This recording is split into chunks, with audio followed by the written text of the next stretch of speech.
In this tutorial, I'm going to show you how to replace a file in Gumroad. First, open your browser and go to Gumroad. Then log into your account. After logging in, go to the Products section in the left sidebar and select the product that contains the file you want to replace. Once you open the product editor, scroll down to the Files or Content section where your uploaded files are stored. Now locate the file you want to update and click the Replace button next to it.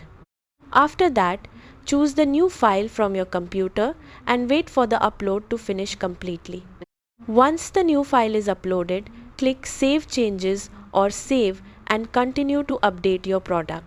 Your updated file will now replace the old version for future customers.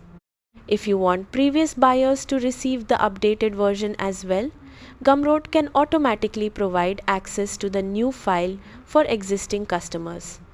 You can also notify customers manually by going to the email section in your dashboard and sending an update message about the new file version. Replacing files is useful when fixing mistakes, updating course materials, improving PDFs, adding new resources, or uploading newer product versions without creating a completely new product listing. And that's it. Thanks for watching and goodbye.